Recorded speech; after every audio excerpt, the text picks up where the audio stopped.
Okay, so for coordinates, so here's an example of one of the maps showing my research points.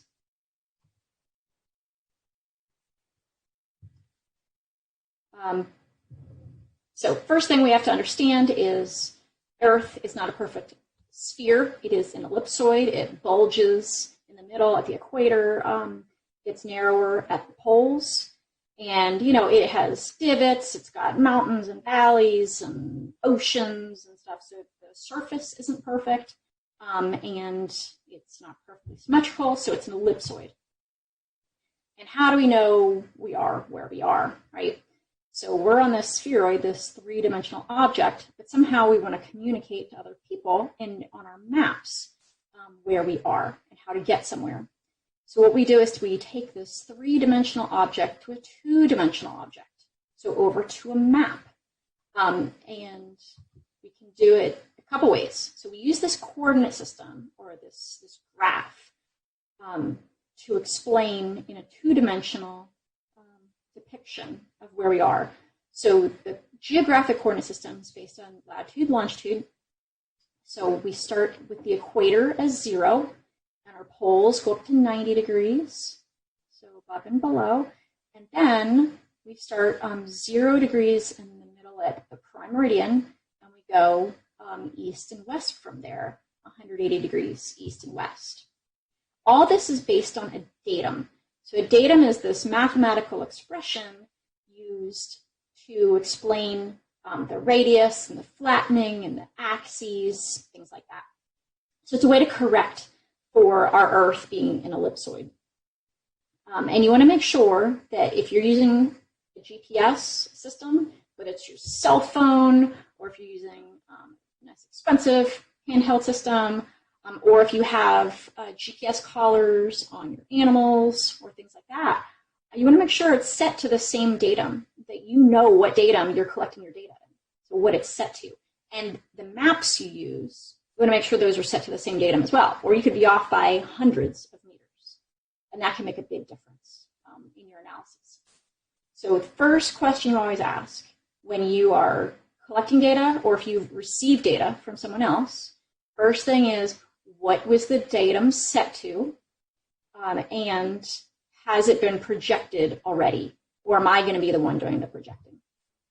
So latitude and longitude, like I said, latitude's moving north and south, starting at the equator is 0, moving up or down 90 degrees.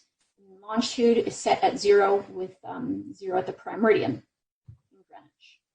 And I gave you the example last video of latitude and longitude of New Orleans would be 30 degrees north, so above the equator, and 90 degrees west of prime meridian.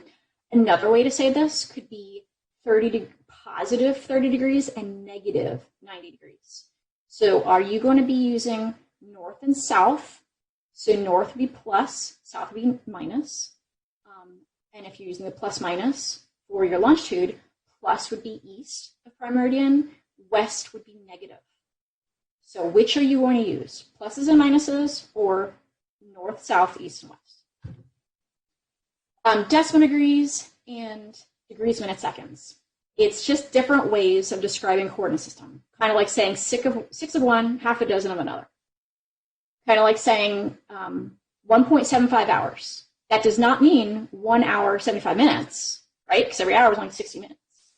So 0.75 of 60.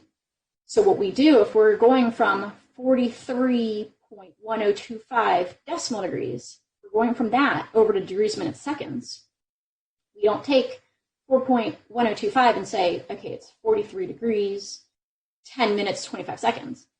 We take the remainder, the 0.1025, we first divide that by 60 to get a remainder of 6.15. Then we take that remainder of 0.15, divide that by 60 to get our last remainder of 9. So 43.1025, if that's in decimal degrees and we want to convert it to degrees, minutes, seconds, we convert that to 43 degrees, 6 minutes, 9 seconds. I'm not going to ask every single person to stop and calculate the remainder and the remainder and the remainder. You can set it up easily in Excel. There are different websites you can use to convert it for you. Or on your handheld GPS, you could tell it what you want, what geographic coordinate system you want. So there's lots of different ways you can go between the two. Now, projections. So we like to use projections for many different reasons, but we want to make sure we pick the correct projection. I know you read about these last week, but here is a kind of graphical way to think about it. So the cylindrical, this is the Mercator, the Universal Transverse Mercator, and the conic. So these are the two we use most often for natural resource management agencies. In the US, we tend to use these two projection systems the most, depending on the spatial scale, the extent of our data. So Albers, equal area, conic projection. So it is basically using these two standard parallels, these two red lines that go around the globe. And if your data are collected in a space that's around that large, so if you are working in the middle latitudes, so such as North America, so if you're looking at the entire continent and you're staying right around those two parallels, and if you have a wide east to west extent, this works really well. We like Albers projection system. We like to use this if we're managing data that cover an entire continent or a country, I should say. So we like that because it's setting its math equation, if you will, its distortion. It's setting all this based on this size, so between these two parallels. Whereas UTMs, the Universal Transverse Mercator. So this is a system where it takes the map, divides it into 60 zones, or columns, if you will. And so if you are studying an area that stays within one of these zones, so say a state, this is a good system to work with.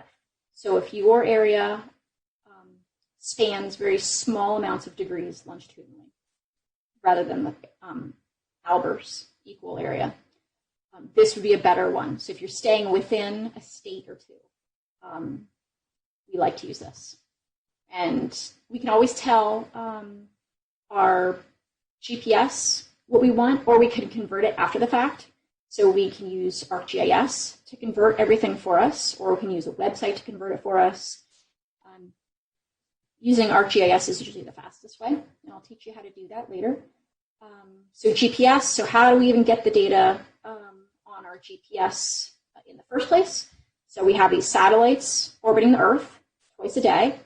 We used to have around 24 to 30. Now it's, in the hundreds, and with Elon Musk, now we're going to be in the thousands. So the more and more fixes we can get, or the satellites that are calculating where we are. So it's sending a beam, our receivers. It's doing this fancy math to determine where we're located.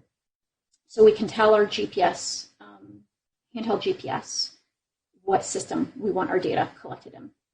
So degrees, minutes, seconds, decimal degrees, UTMs, Albers, things like that. All right, that is all I want to talk about for this video. Thank you for listening. And good luck on this week's quiz and discussion.